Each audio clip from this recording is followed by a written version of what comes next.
Okay, women, so this is another one, part 2 of questions to ask you pastor this Sunday, following on from part 1.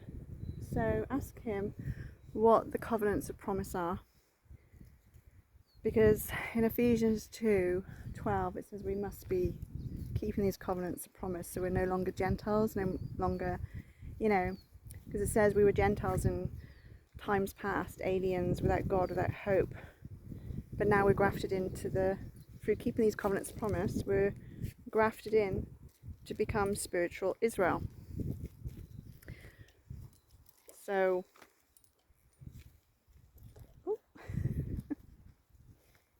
ask him what they are, because you have to be keeping these covenants of promise to be spiritually Israel, because if you're not grafted in to become spiritual Israel, then you are not going to enter the kingdom of heaven, because it's only 12 tribes of gates of Israel into the kingdom of heaven. There's no Gentiles gate, there's no Christian gate. It's not just believe in Jesus and you enter in. No. To believe in the Messiah of the Bible starts with believing what he came to do, to believe in the prophecy about him that Moses said in Deuteronomy 18:15-19, and that was that he was coming to give us everything the Israelites desired at Horeb, which is the Ten Commandments. Because the only thing he nailed to that stake, because it wasn't a cross, it was a stake, in Colossians 2:14 is the handwritten ordinances by Moses, not the Ten Commandments. The handwritten ordinances by Moses were the 613 handwritten sacrificial law, the book of the law that Moses wrote, because the Israelites broke the Ten Commandments by building the golden calf. So then Jehovah added the sacrificial law until the seed should come, which is the Messiah, Yeshua. So he could be the sacrificial lamb to perform the mercy, promise to our fathers, and remember this holy covenant. The holy covenant of promise, now here's your answer, and your pastor won't know. So the one holy covenant of promise, it's the Ten Commandments that were given to the Israelites at Horeb, where God said, if you will obey my voice, I will be your people, and I will be your God, and you will be my people. And the other covenant promise is the rainbow covenant that God made with Noah, where it's about eating clean animals only. We're not to eat the unclean animals. So we've got to be keeping the two covenants of promise, which is, obedience to 10 Commandments, how we love God with all our heart, mind and soul, and then eating clean. Otherwise, you're not going to get into the kingdom. And like I was saying on the other one, how hard is it to keep the 10 Commandments, especially if you can do all things through Christ who strengthens you, right?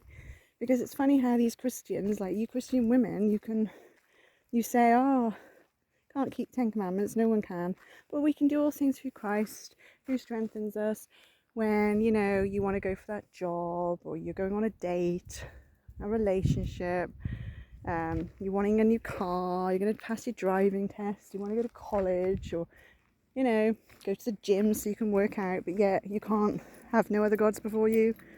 Yet you can't not make a graven image because you love to put your crosses around your neck and on your walls. Yet you love to blaspheme his name because you don't care about his true name.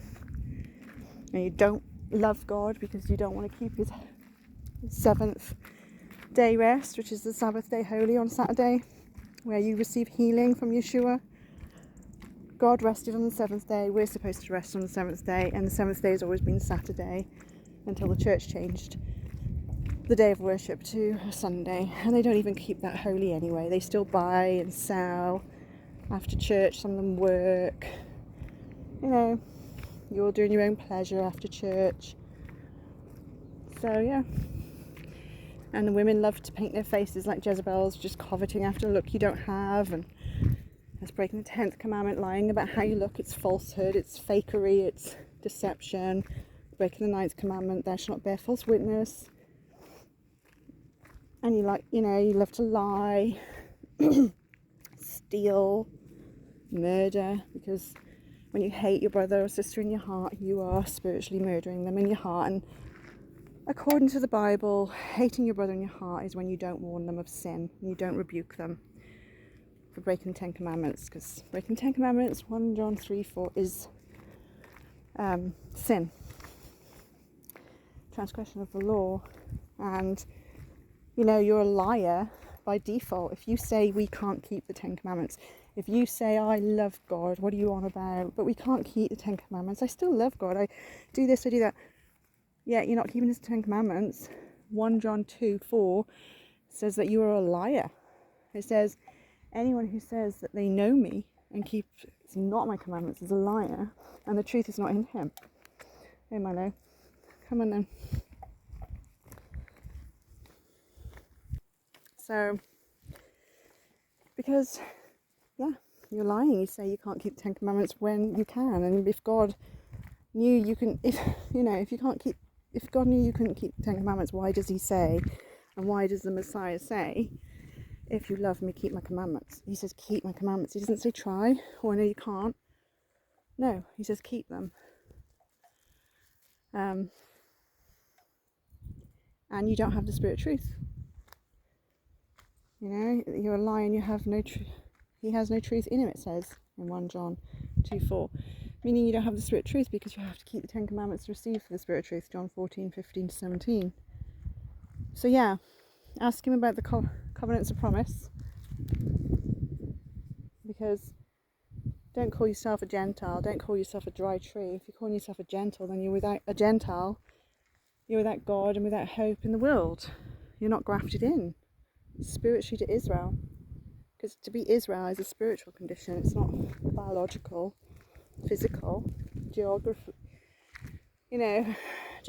It's the seed of Abraham. And what was I going to say about that?